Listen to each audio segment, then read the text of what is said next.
Welcome to Atlanta Live. Hi, I'm Bishop Wandalyn Stokes, pastor of Deeper Life in Christ Ministries, and I'm so excited to have you joining us because we have some very special guests. We have content producers, we have musical guests, and more. So don't go anywhere. This is a time of inspiration and celebration, great gospel music and conversation. So I'm looking forward to us sharing together. And of course, as you always know, we're always here for you, spreading the message of Jesus Christ. There are opportunities for you to accept him into your life. Our prayer warriors are always praying all the time, but this show tonight is certainly going to be a blessing to you. We're always reminded that the Lord wants us to not only have peace, but he wants us to have joy. So right now, let's hear from the music ministry of Sonia McGuire, Joy.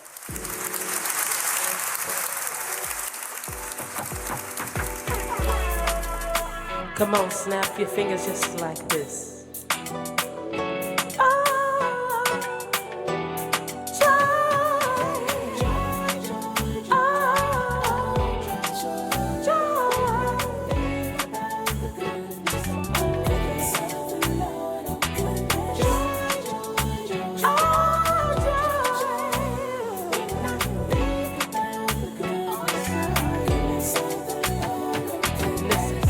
Let me tell you, I get joy when I think about the goodness of the Lord. Opened up my eyes so I could see. He healed my body and he set my soul free. Joy when I think about all he's done for me. Joy, I get joy.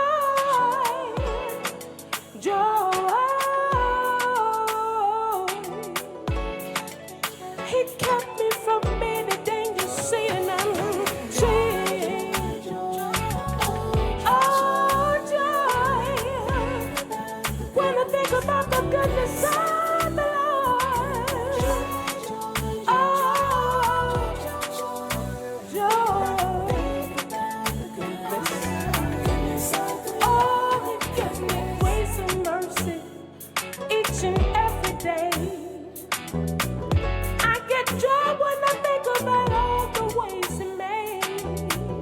Even when I fell short, did things my own way.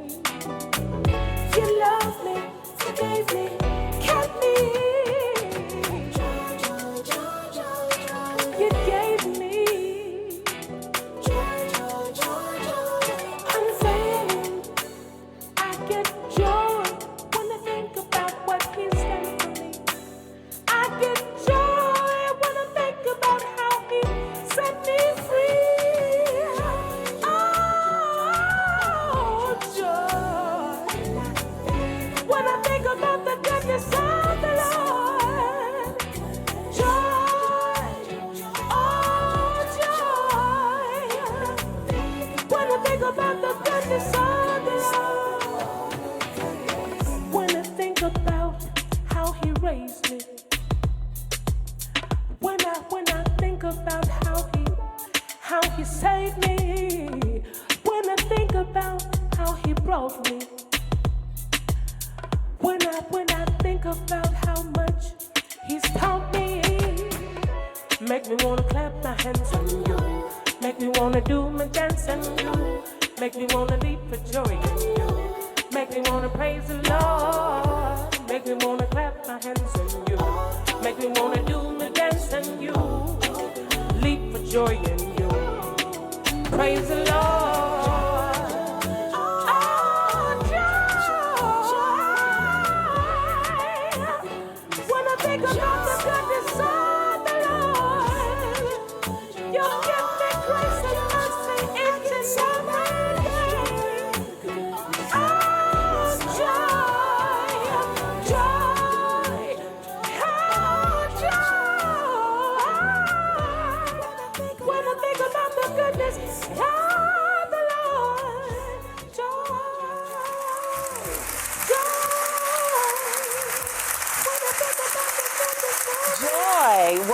Wow, Sonia McGuire, right here in Atlanta Live. Listen, she's coming back with more music. Right now, I want to welcome our very special guest, Latrice Collier. Hi. Hi. How are you? I'm awesome, thank you. Wow, we're certainly glad to have you sharing with us today. And, I want to talk about, what it means to be a single mother. When you think back, I think it was in 1999 that you began to be a single mom. Yes. Tell us about that. So, I do have my village, of course, and I stand on that till this day. I was 21 when I had my son, and so it was a different time in my life, right? You have this little baby bouncing 10-pounder looking at me for all of the things that he's going to need for his life going forward. And so, at that time, there were many challenges that single mothers go through, especially young mothers going through. And so I looked at him and I said, I know that you're going to need some tools that I'm going to have to provide, but also I need to find the tools that you're going to need as a young man growing up in this world.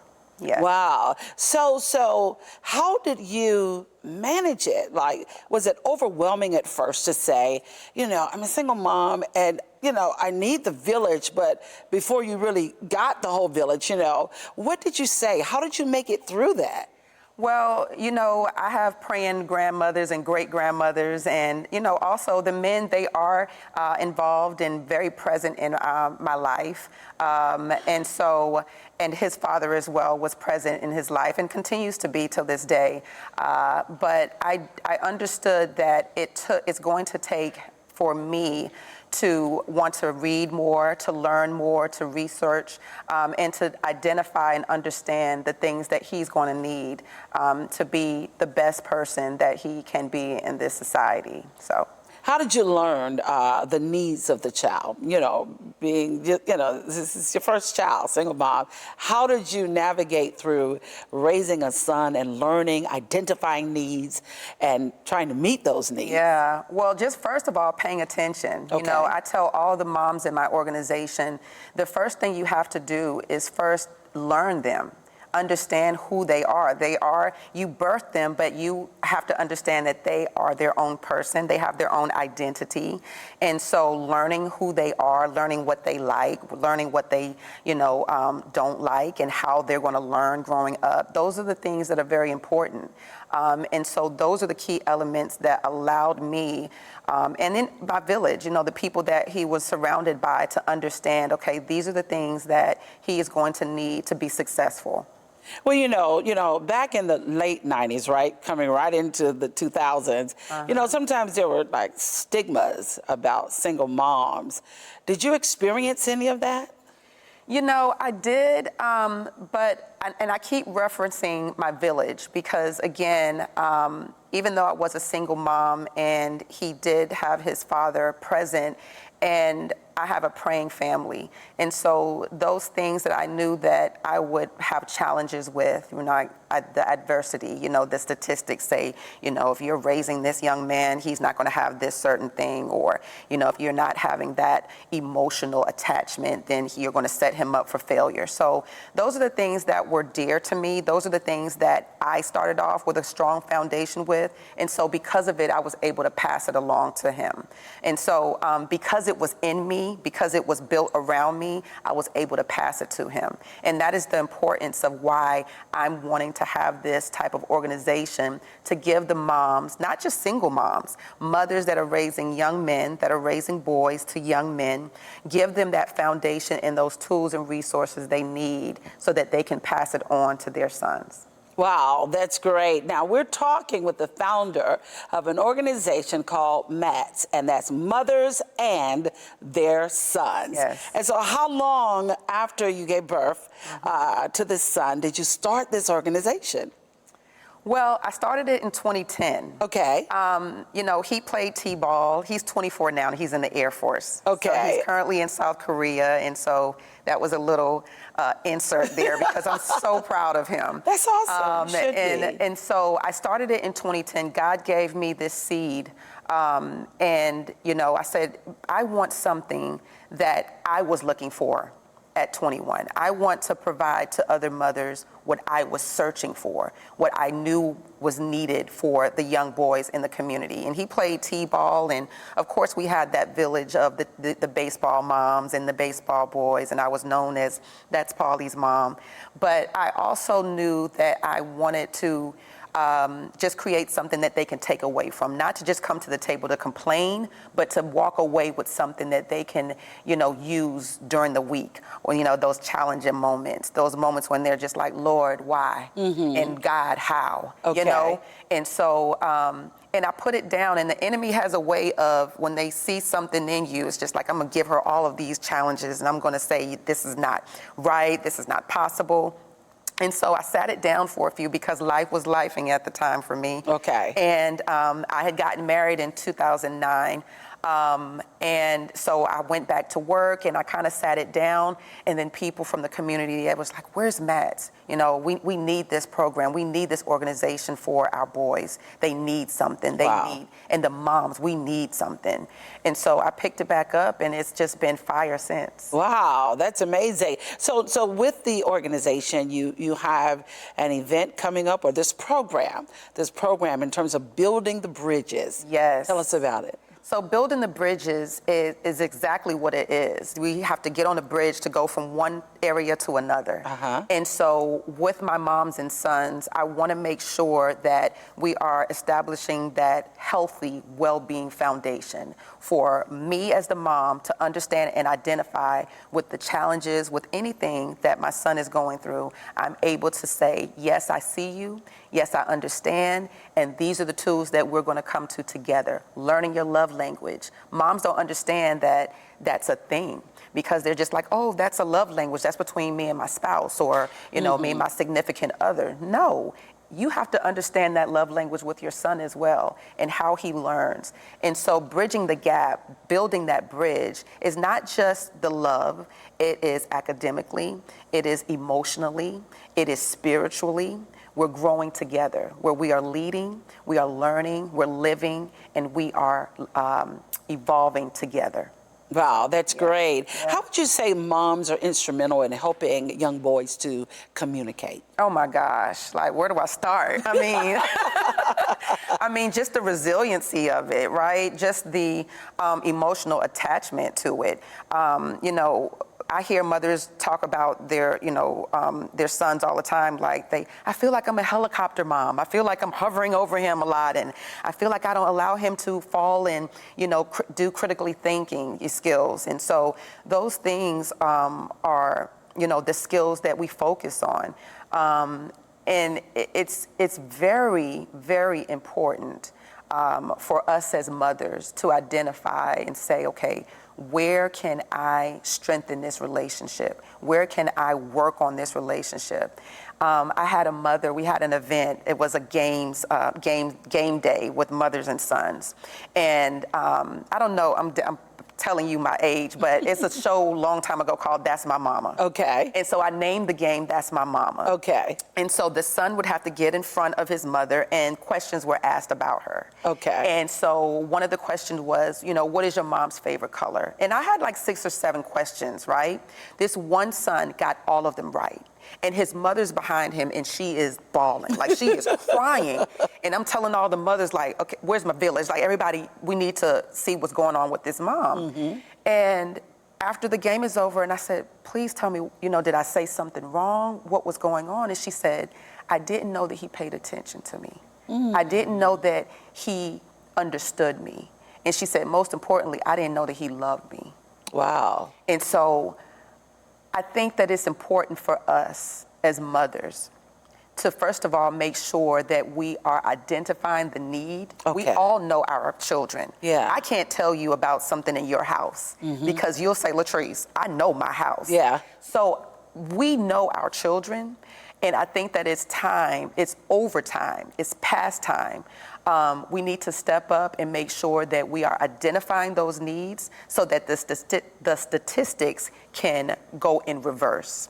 We don't want to see them in jail. We don't want to see them in the juvenile justice system, right? We don't want to see them like lost. We want to see them exposed, well-being, healthy, social emotional skills are up, right? Intelligence level is up. Conflict resolution, we understand how to, adjust and resolve without violence. Those are the things that I want to see in our boys. Financial That's great. literacy. Yes, yes. Absolutely. Yes.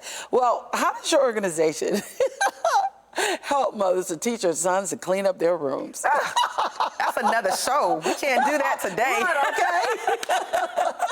That's another show, because when I went to visit my son in California, I wanted to just like smack things off because he was so detailed and neat. Yeah. But at home, it was just like, son, can you pick this up? Can you pick this up? And then he goes off in the Air Force and everything is neat and in order. And I said, how come you couldn't do this at home? He was just like, Ma, it's different. Yeah. That's what they all say. It's That's what they different. all say. Absolutely. They could have been cleaning up all the time, but hey, why not? Mom's gonna do it. Yeah. I needed to step in the drill sergeant mood. That's what I needed to step That's into. probably so. What do you say to moms? What are some of the tips you say to mothers about parenting, whether they're single or even married? Just, understanding parenting and parenting sons, because it's different from parenting girls. It is. First of all, give yourself grace. Okay. We were not, they didn't come into this world with a blueprint or a book that says, on page 9, if he speaks to you in this manner, go to page 9. It comes with experience. It comes with understanding one another. It comes with patience. It comes with prayer. It comes with, strength and perseverance, and I would just tell moms, single moms, married moms that are raising boys. I have both. I have 2 girls and a boy. Okay. A son. He's a man. I can't even call him a boy anymore. He's gonna look at this show and say, I'm a man. So He's gonna get you. Yeah, he's gonna get me. But I would just tell them, give yourself grace. We don't get it right all the time, and that's okay. God tells us, you're not going to get it right. Yeah. Yeah. But give yourself grace. It's going to be all right. You're going to live to see another day, get up, and then you're going to try again. And then also being okay with saying, son, I apologize. Yeah. Men like to know that you respect them. Okay. Girls like to know that you love them. Mm-hmm. And I tell my parents all the time, because they say, oh, Latrice, like, how does your relationship work with Paul versus how does it work with your daughter? And I'm like, I tell him all the time, I respect you. That goes so much further than Ma, I love you. Now, he wants to hear it, and I absolutely tell him, but it just hits different when I say, I respect you. That's good. Yeah. That's good. Yeah. Now, you mentioned a lot about the village. Why is it important to have a village? Because sometimes, moms or women can internalize and, I'm just going to do this. I'm just going to handle it. It's just me. Yeah. But how important is it to make sure that there is a village and to reach out as moms for that village? This village concept was passed on to me from watching my great-grandmother. My daughter and my son got a chance to know their great-great-grandmother. Wow, that's great. And to see how she was with her 10 children, plus the 2, including my mother and her brother that she raised, and the slew of cousins and aunts and uncles. I saw it was like the bumblebees, like the queen, and then you have the workers and everyone is doing their job. I saw that in my home. And family legacy is everything to me. The village is even more important to me, because although everybody has a certain task to complete or to look over, I feel like my village, when I am weak, I can lean on them. When I don't know something, when I am in doubt, they can bring clarity to that. When I am weak and I feel like I can no longer pray, I can call my aunts. I can call my grandmother. I used to call she passed away. My great-grandmother passed away about 3 or 4 years ago. Okay. But I would call her and she'd say, okay, we're going to go with prayer. So the village is very important, because we can't stand on our own alone. God didn't intend for it to be that way. So when it comes to the village, I depend on the people. Now, everybody can't be a part of your village. Let me just make that clear. But my village is absolutely strong, dependable, and they give me grace, and they give me love, and they pour into me. Even when I think that I don't need to be poured into, they're there. And I think that's the importance of it, especially for the single moms, because they feel like they're doing it all by themselves. Right. And they feel like, oh, it's just me and my child, that's it. I don't have the support system. But when you find your village, when you're able to connect with them, they're going to be able to know what you need without you asking. They're going to check on you without you picking up the phone. That's a true village. They're going to pray for you without you calling and saying, I'm going through. They're going to say, I'm going to come and get Jim or John. I'm going to come get them so you can have some self-care, right? Whatever that looks like for you. If you want to just sit at home and eat ice cream and watch Netflix or whatever you want to watch, whatever you want to watch, you are able to depend on that village to do that. That's good. That's good. Right? That's awesome. Yeah. Wow. Depending on the village helps you along the way. Absolutely. Where can people go to get more information about building the bridges, your organization, Mothers and Their Sons? So we just launched our first curriculum for 5-year-olds to 10-year-olds, and that is like a true significant age group, that 5 to 10-year-old. Okay. And we go into this 12-week course of everything from financial literacy, the social emotional learning, conflict resolution, STEAM, mother-son bonding, and we're doing this with the activities age appropriately for the 5 to 10-year-olds starting this Saturday. Wow. So we will be in the Fayette County area, and then the first and third Saturday, and then second and fourth will be in the Clayton County area. Okay, and is there a website they can go to? Yes, they can find us on the MATS, MATS.org, and we are also on Facebook and Instagram under Mothers and Their Sons. Awesome. Well, thank you so much, Latrice. Thank you. For sharing with us, founder of MATS, Mothers and Their Sons. And one of the things she said, mothers, give yourself some grace. Absolutely. Well, coming up next, listen, we've got a special testimony by Jordan. Enjoy.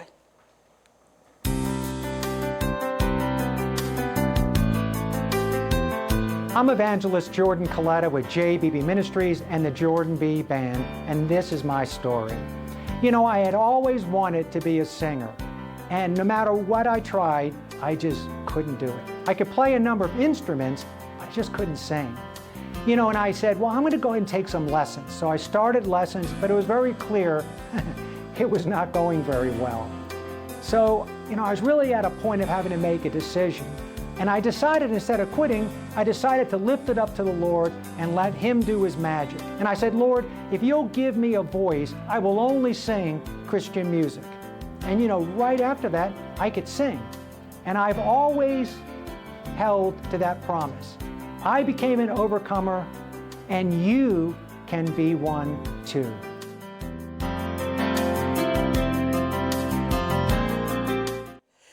Well, welcome back. This is Atlanta Live, and the musical guest that you heard earlier, well, she's right here in this seat. Sonia McGuire, hi, how are you doing? I'm amazing. How are you doing? I'm doing great, doing great. Tell us about your ministry. What has been the focus of your ministry, let's just say over the last 2 years? Healing and deliverance through the ministry of song has been my focus.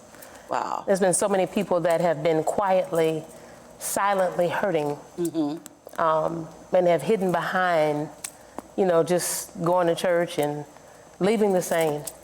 Yeah. As if everything is okay, but broken. So when you look at healing, are you talking about just overall, whether it's physical, mental, or emotional, or spiritual? What's your view on healing? Overall. Okay. Again, there are so many people that are silently hurting. And a lot of times, it's those that are even ministering through song, that are getting up in the, pulpits ministering broken. Yeah. And they themselves need healing. So would you say music has a power source? It's a power of healing? It's a tool or agent of healing? Absolutely. For the Bible says, one, that the gifts of God are for the upbuilding of the kingdom of God. And a lot of times, sometimes we ourselves have to sit down and take a break and be healed, be ministered to, before we can start ministering to others the proper way. Wow. So how did you feel and sense that this is what's needed, to bring and render songs of healing? Because a lot of times we go through things ourselves and we find ourselves in a broken place. And instead of taking a moment and receiving that which we need, we'll continue on. And we'll leak on people. I see. So let's get into that creative space. So does like the lyrics come to you first, or the beat, the rhythm? How does that come to you? Because you're so creative. The lyrics. Okay. You know, God will wake me up and give me a song. Okay. Or I could be riding in my car. So I have countless notebooks, recording devices.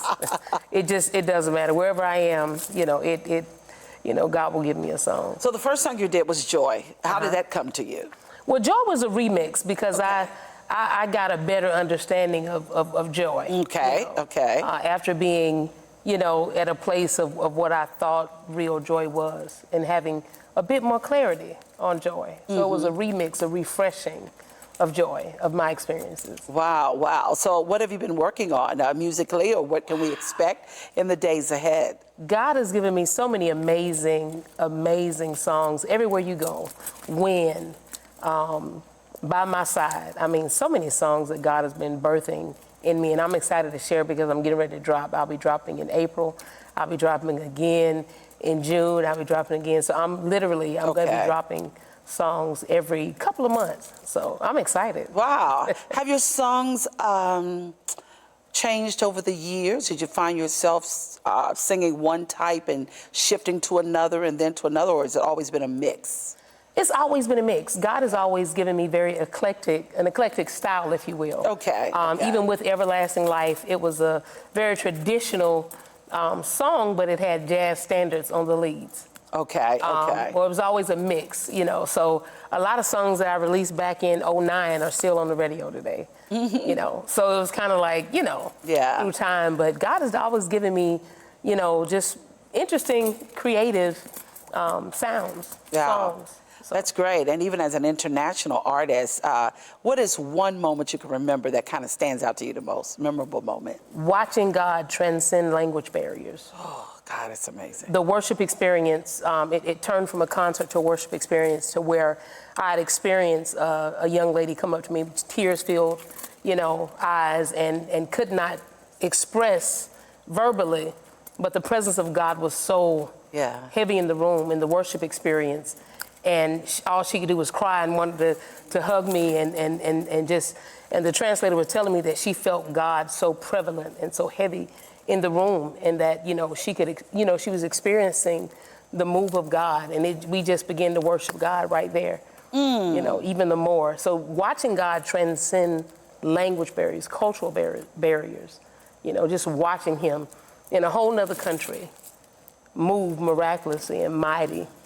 It kind of gives you that account of Acts when it talks about when the Holy Spirit fell in the room. Oh, yes. All these different languages. Yes. It's just amazing how the Spirit and the power of God. Yes. And to just see God use you as a vessel. How was that for you? Man, it was mind-blowing, But I learned, my father and my mother taught me to be emptied out. It's never about you. Okay. It's all about His will, and what He desires to do through you. Wow. Is that a part of the prayer that you say to God before you sing, before you minister? Absolutely, because I want to be emptied out. Okay. It's good. And I was at a friend of mine's concert over the weekend, and I was sitting there with two other phenomenal gifts, and they were saying, we still get nervous. I was like, you're not the only one. I said, I think if you stop getting nervous, or if you start getting full of yourself, I think that's when we've missed the mark, because you always want to be, to me, I never feel, adequate when it comes to God's anointing and His power. Wow. I always feel like, it's an honor and it's a privilege for Him to be able to use. What keeps you humble in that process? Ooh. Just life itself? Just life itself and Him being God. Wow. Because He can use anybody. Wow. Yes, He can. And the thing about it, God is using you in this country. So we're just grateful, to what God is doing in your life. So listen, I'm not going to talk to you anymore. It is time for you to sing. So listen, I'm releasing you. Go right ahead and bless us again in song. Absolutely. All right. Sonia McGuire is coming up with music ministry that's going to bless your life and bless your heart.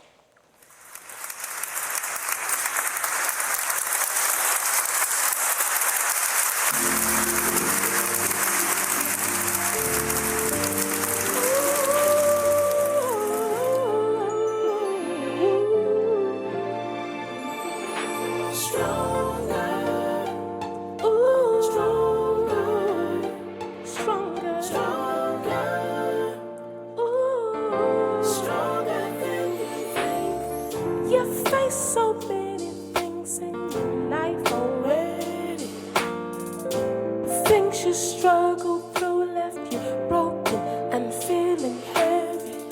But even at your lowest point, you're more powerful than imagined. You've pushed through so much more than others could ever fathom. When you look back on those moments, what do you see? A stronger, wiser winner's reflection is what you see.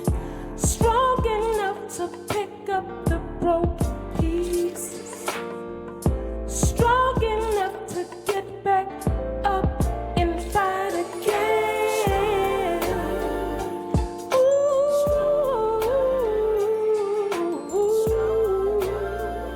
Strong enough, stronger than you think. Stronger.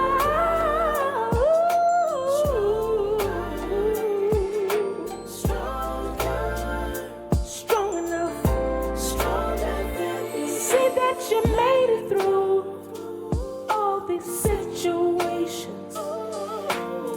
You found the strength you need to get through life's tribulations. You've experienced some change, some loss, death and pain, distrust and heartbreak, but you still remain. Fighter, fighting, the strength, courage, wisdom, endurance to win the battle. You're a fighter, fighting, the strength, courage, wisdom, endurance to win the battle. Strong enough to win, wise enough to move in the right direction. Strong enough that you feel. Strong enough, don't worry, it's gonna be alright. Get up, dust yourself off, do what you need to do. Don't worry about tomorrow, it's going to be alright. 'Cause what don't kill you will make you strong enough, stronger than you think. Strong enough, strong enough.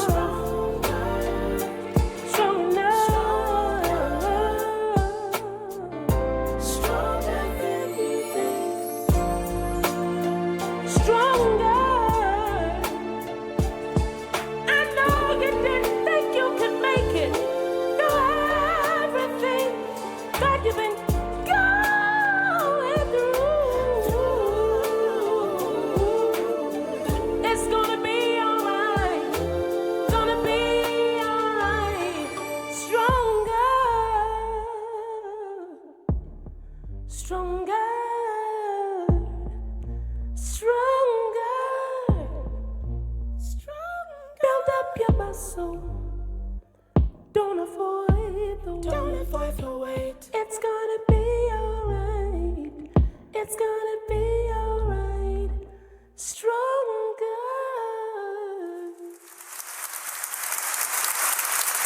Wow, it's gonna be all right. All right? Make sure you stand on it and believe it. Listen, we want to welcome now some very special guests.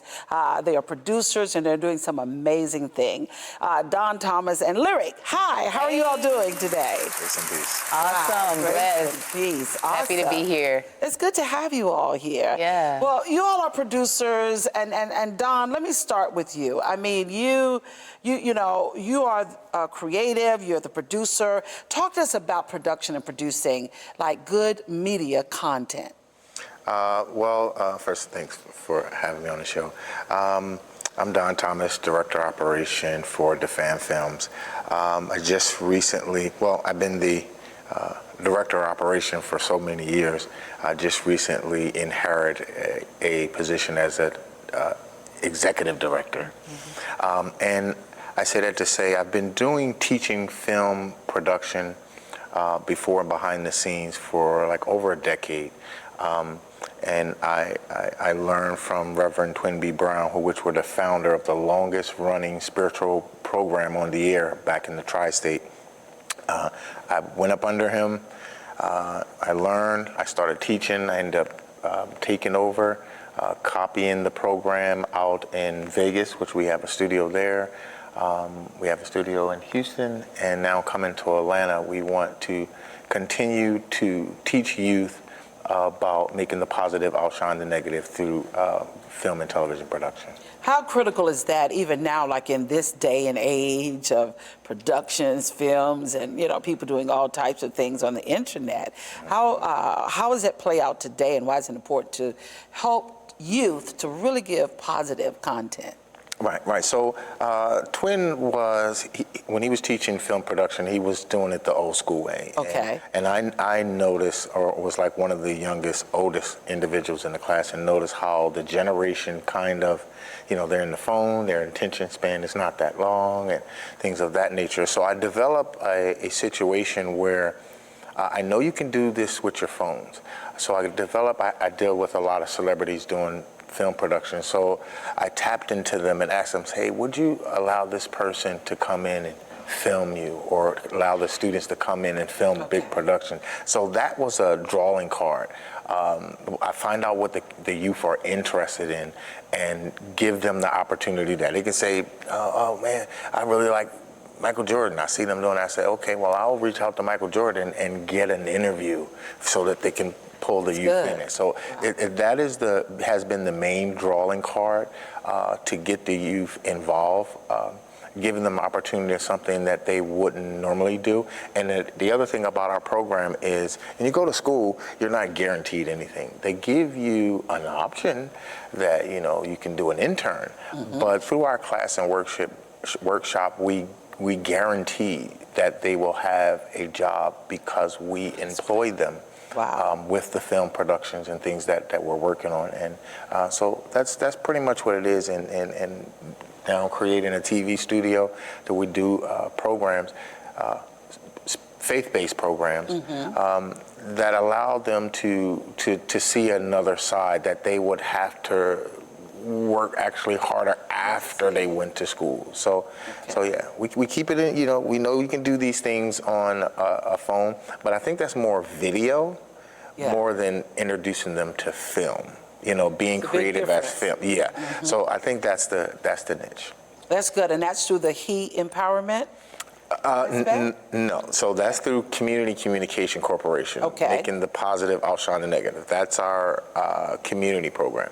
He Powerment is a spinoff from She Powerment. So she developed She Powerment, which is a mental, I'm going to let her explain more, mental health, empowering men. That's so we were very successful with the women, empowering women, and all of the content that we came in. I was like, well, listen, you can't have the she without the he, and it was super duper a great idea because there's a lot of topics and a lot of situations that men don't, they don't want to go sit on the couch. Yeah. So we were able to tap into some great hosts, Tony Terry, and we went and grabbed a few pieces. Right, that was able to tap in and actually be able to minister into the program. It's just like, it's really good. You got to check it out. That's great. So Lyric, I mean, that's what they call you, right? Yeah, that's what Sean everybody. Thomas, That's what everybody calls me. Tell us about, She Powerment. How did that come about? Well, She Powerment, it stands for strength, honor, and endurance. Most people think that she is, girl power. Well, kind of, acronyms, right?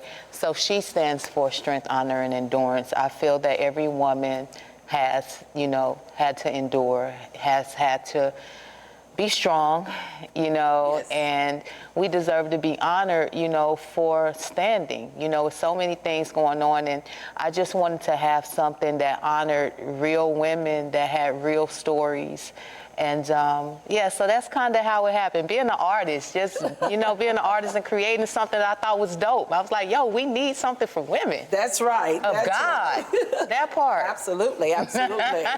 Wow, so now there's a documentary that actually just kind of encapsulates all of the media, music, and mental health. Yeah. Tell us the story behind this documentary. Yeah. So She-Powerment was born, I've always been doing it, didn't know what to call it, went on my journey of healing.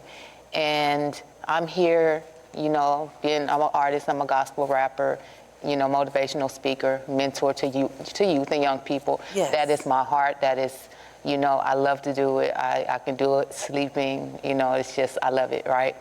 But it became a part of my life where I knew that I was holding back. I knew on the inside of me that something wasn't quite right. And when I lost my best friend, she took her life.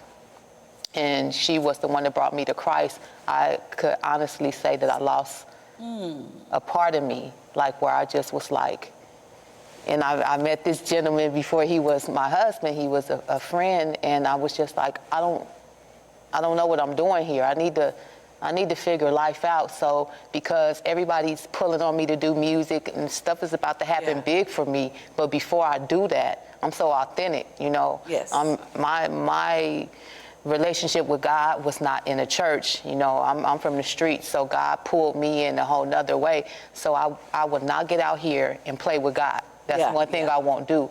And I told him, I was like, I need to see what's really wrong with me. And went back to Las Vegas, where I'm from.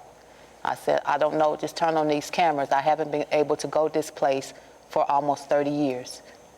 Turn on the cameras and let's see what happens. And that's where I would call the Blair Witch Project of Healing. That's where I opened my whole soul and talked about, where I was raped and left in a park at 7 years old. I was left to die. And I had been walking around as a little girl, grown all of these years, but didn't know, Yeah. And it was that moment of just really trying to, just could never get to the place where I felt powerful. And I had to go back to where I say my color, my power was, that incident spiraled, my whole life. And I just was like, I can't keep going on like this. I don't want to go and be a fake Christian. I don't want to be out here playing with God's people. I'm serious about, if God give me the microphone, I'm very serious about what I say. Wow, that is awesome. And so, sometimes when you go through things, it's in the process, in the journey of healing, you get to a place where you can share it with others. Yeah. And help others. Tell us about your desire to just help other little girls, Oh my God. women, Yeah. It's just in your heart. Tell us about that. It's mentoring. I tell people, my heart is children. My heart is children. But I was working because I help, creative kids. Okay. And I help develop them and help them with their arts and whatever music, whatever they do creative, I'm going to help them profit and do it bigger. And so I was, at this particular time, I started working with all these moms. Wow. The moms is what made me start doing women empowerment, because I had all of these broken mothers that were taking care of these powerhouse children. And I was like, well, who raised mom? Like, I start seeing little girls in the mom, and not disrespecting the mothers, but just that's my gift. Like, I start seeing like they hurting, and they have to do all this by themselves. A lot of them single, or they with somebody that don't understand them. And I was like, let me just start loving on these women. Let me start loving on the moms. And through that, I start finding out that I need to do these things together. And God just gave me the map out. God's been giving me the plan. I don't know what I'm doing half the time. God just be telling me, and I just do it. It's because it's my heart to do it. God know he can trust me with it. He know that I don't play about no children because I was a mishandled child. So he knows I'm very serious about the care and the protection of children, so he knew who to put them in the hands, and I don't play Right.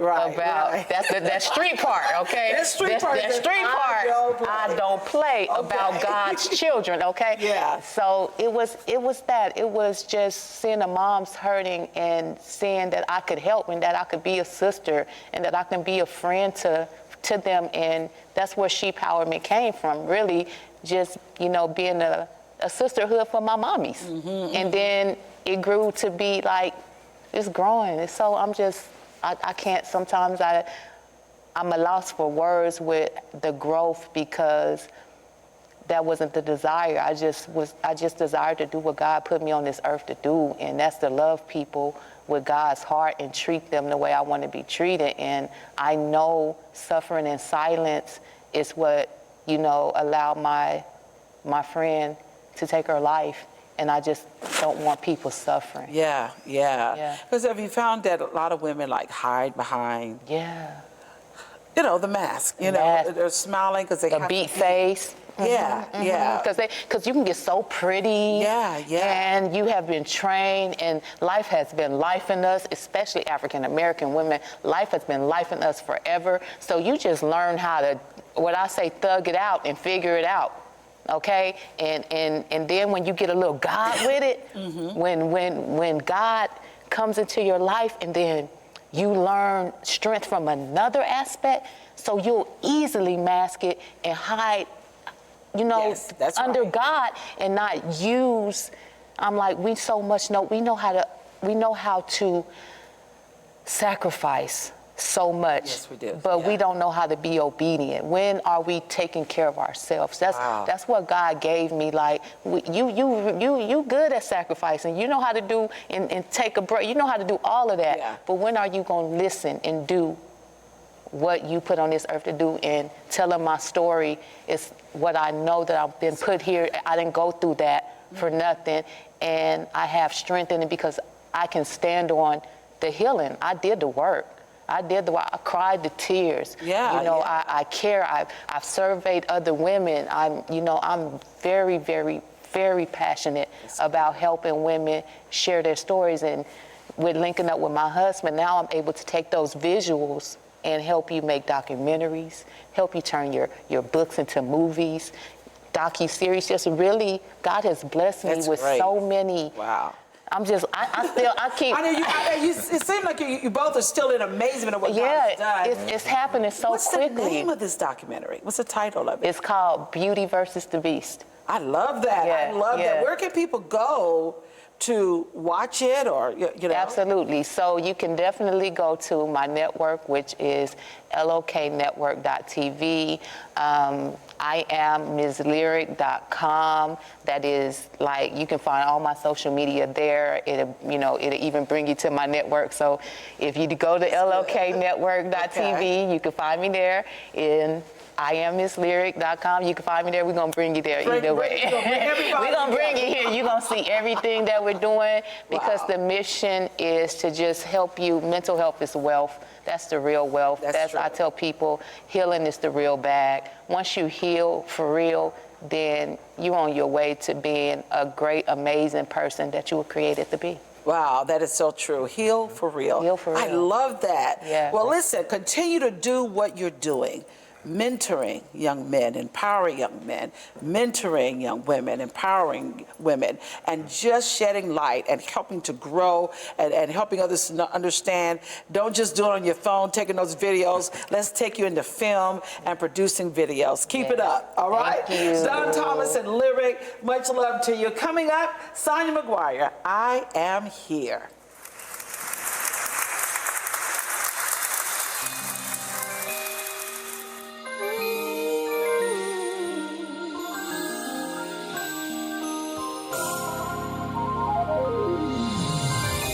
Come on, just lift those hands up wherever you are.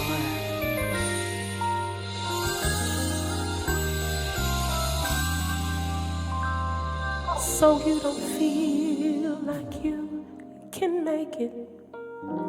Trying to do things on your own. All the burdens are too heavy. You've been waiting much too long. Sitting here contemplating, should I cast my cares on him? Oh, the hurts and all the pain, I'll give him all of them. I am here at the altar, laying down everything, needing you to fix me all of the burdens that I bring. I can make it on my own. Only God and God alone. I am here. Take me, Roman. Please take me in your hands. Move me, Lord, with your blood. Please wash me. I am here. Please take me, Lord. Oh, I'm broken in so many pieces. I need you to put me back together. Yeah. Hey, with your blood. Hey, I am here. Please take me, Lord. I don't know what else to do, but I lay aside every burden. I lay aside every heartache. Hey, mold me, Lord, with your blood. Please wash me, Lord. I am here. Oh, Lord. I'm tired of crying. No, no, no, no, no, no, no, no. I don't want to lay awake at night. Oh, Lord. You don't have to leave here the same way that you came. Hey, you don't have to leave here without your healing, without deliverance, without your breakthrough, without peace of mind, without the joy of the Lord. You don't have to leave here. Oh, no. You don't have to leave here. He's ready to love you. He'll wrap his arms around you. You don't have to leave here. He'll lift you up where you've been torn down. Hey, Lord. You don't have to leave here. He'll forgive you. He'll forgive you. He'll wrap his arms around you. Oh, Lord. You don't have to leave here. No matter what you're going through, he'll mend your broken heart. He'll heal your body. He'll give you strength. No matter what it is, he'll wipe your tears away. Hey, oh, Lord, Lord, Lord. Ooh, Lord. Let him in your heart. Oh, Lord. He's here. I am here.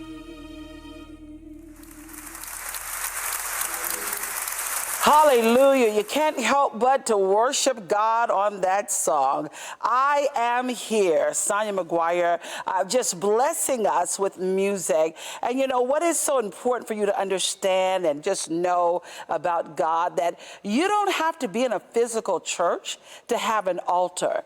You can make an altar right where you are. You know, the word of the Lord tells us in Matthew 11 and verses 28 and 29, he says, come unto me, all you that labor and are heavy laden.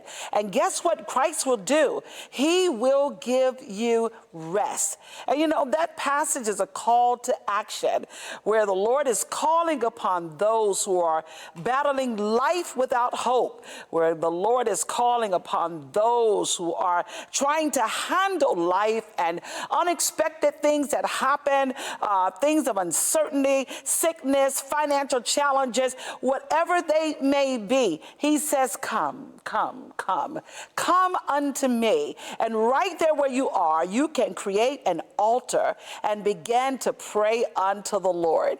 And when you're praying unto God, make sure you empty yourself of everything, every bit of heaviness, every burden, every weight that is upon you. Empty it, because there is safety in talking to the Lord. He says, my yoke is easy and my burden is light. So listen, release it and give it to God in prayer. And it will help you in your mind, your body, and your spirit. So just repeat after me. And this is just a type of affirmation and a type of confession. Say, Lord, here I am. I present myself to you. Come into my life even the more.